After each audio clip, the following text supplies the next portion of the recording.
इसके बाद है हमारा सब्सक्रिप्शन। सब्सक्रिप्शन क्या है? क्लब के जो हमारे सदस्य हैं उनको प्रतिवर्ष अपनी फ़ीस के रूप में भी क्लब का सदस्य बने रहने के लिए एक फ़ीस देनी पड़ती है, जिसे हम सब्सक्रिप्शन कहते हैं, जिसे हिंदी में चंदा कहा जाता है।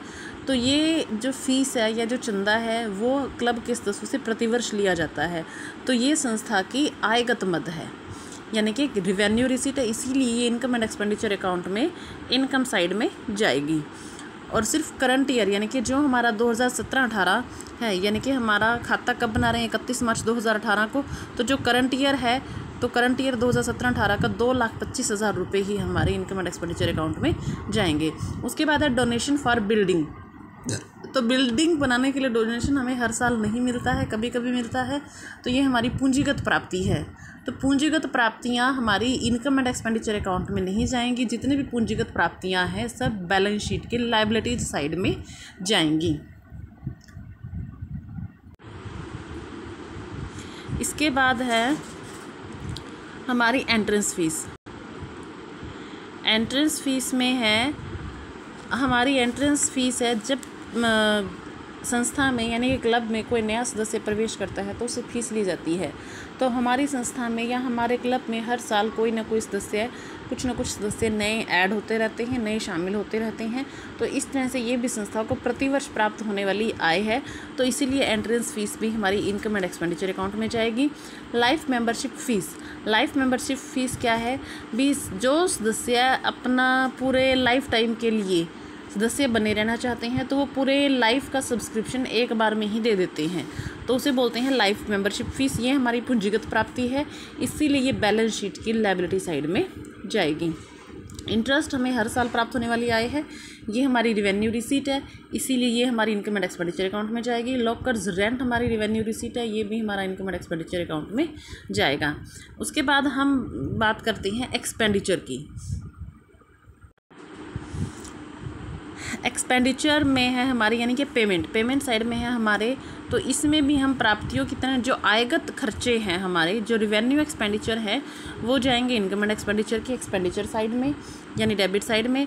और जो हमारे पूंजीगत खर्चे हैं यानी कि हमने कोई एसेट खरीदी है, मशीन खरीदी है, कोई प्रॉपर्टी खरीदी है या कुछ भी जो भी हमने सामान संपत्ति खरीदी है, तो वो हमारी जो भी संपत्तियां हैं, जो हमारे पूंजीगत खर्चे हैं वो हमारे बैलेंस शीट की एसेट साइड में जाएंगे।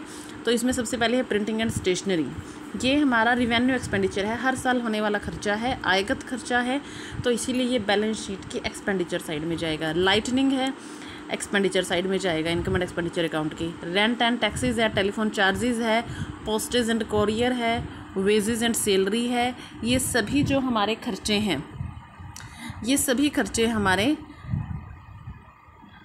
इनकम एंड एक्सपेंडिचर अकाउंट की हमारे एक्सपेंडिचर साइड यानी कि डेबिट साइड में जाएंगे।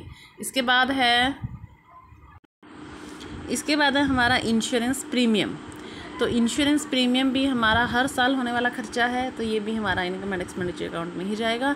परचेज ऑफ फर्नीचर, यहाँ पे हमने संपत्ति को ख़रीदना है, तो संपत्ति को ख़रीदना हमारा पूंजीगत खर्चा है, कैपिटल एक्सपेंडिचर है, तो इसीलिए ये बैलेंस शीट की हमारी लायबिलिटी साइड बैलेंस शीट के एसेट साइड में जाएगा। जितने भी हमारी एसेट्स हैं तो वो हमारी एसेट साइड में जाती हैं, और एसेट्स को खरीदने के लिए जो भी खर्चा करते हैं हम उसको कैपिटल एक्सपेंडिचर कहते हैं। तो जितने भी हमारे कैपिटल एक्सपेंडिचर है या कैपिटल पेमेंट्स हैं वो सब हमारी बैलेंस शीट के एसेट साइड में जाएंगे।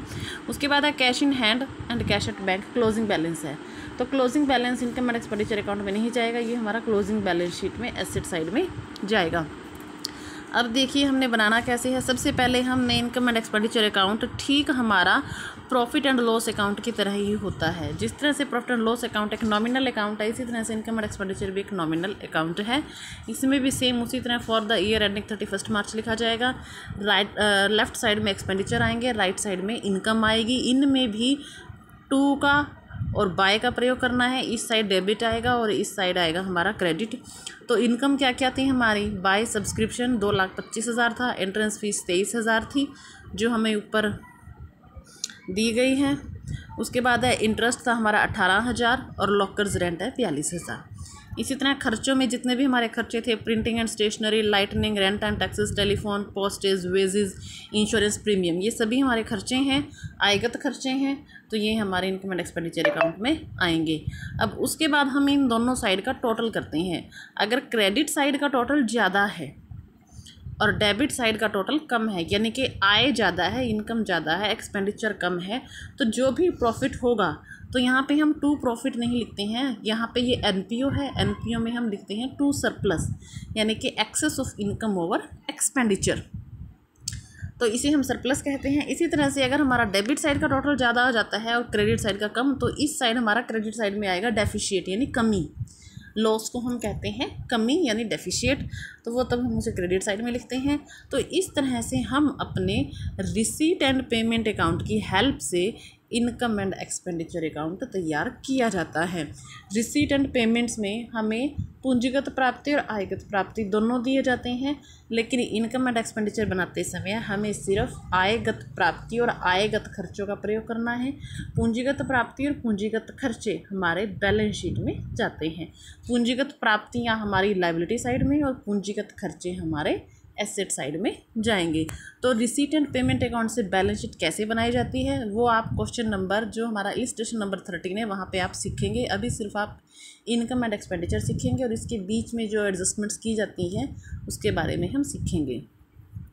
इसके बाद है हमारा एनपीओ से रिलेटेड कुछ स्पेशल आइटम्स हैं, ठीक है, some important items relating to not for profit organisations, तो जिनके बारे में आपने पहले नहीं पढ़ा है। कुछ ऐसे शब्द हैं जिनके बारे में आप नहीं जानते हैं, जैसे इंडाउमेंट फंड है, लेगेसी है, लाइफ मेंबरशिप फीस है, ये सब क्या है।